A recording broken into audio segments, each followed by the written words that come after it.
문재인 대통령과 여야 대표들이 이르면 모레 만나 코로나19 사태와 관련한 초당적 대응 방안을 논의할 예정입니다. 잠시 뒤 열리는 국회 본회의에선 코로나 3법이 통과될 것 같습니다.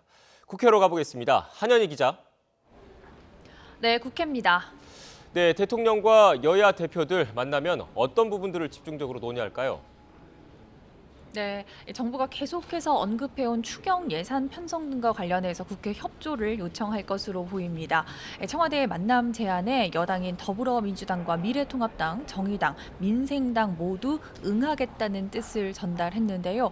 모레인 28일 만나는 것을 유력하게 검토하는 것으로 전해졌습니다.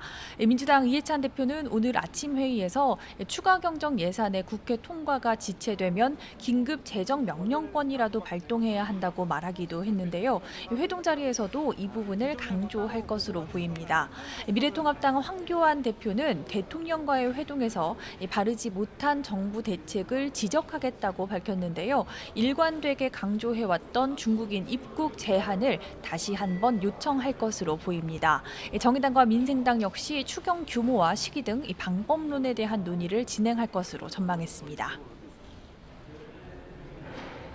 네, 어제 코로나19 사태 관련 당정청 회의 직후 결과 브리핑에서 대구 봉쇄 발언으로 논란을 빚은 민주당 홍익표 수석 대변인 결국 사퇴의 뜻을 밝혔군요.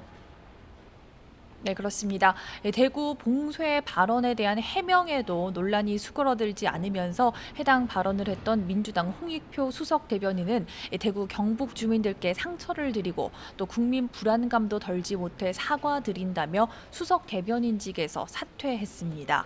앞서 아침 회의에서 이해찬 대표가 이 논란을 의식한 듯 말 한마디 실수도 대응 전선에 구멍을 낼 수 있다는 것을 명심해야 한다고 강조했고, 이인영 원내대표 역시 적절하지 못한 표현으로 심려를 끼쳤다면서 감염 차단을 의미하는 말이지만 용어 선택에 부주의했다며 송구스럽다고 말하기도 했습니다.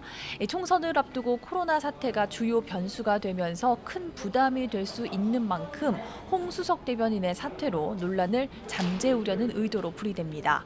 대구 경북을 텃밭으로 하는 미래통합당은 공세의 고삐를 늦추지 않고 있습니다.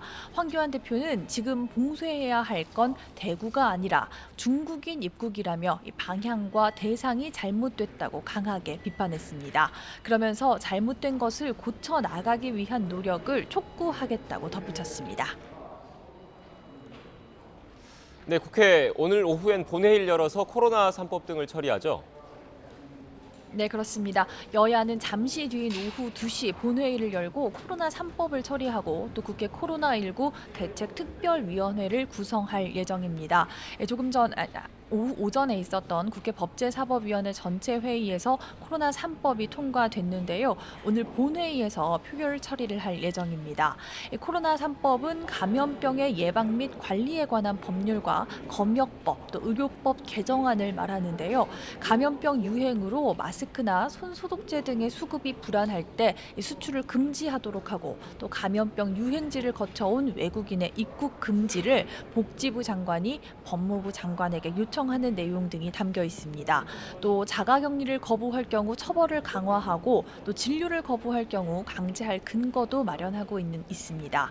이와 함께 오늘 본회의에서 국회 코로나19 대책특별위원회 구성이 완료되면 이 특위에서는 국민 불안 해소와 경제적 피해 최소화를 위한 예산과 제도 지원 등 국회 차원의 종합 대책을 논의할 전망입니다.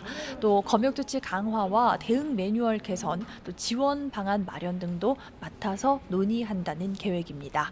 지금까지 국회에서 YTN 한현입니다.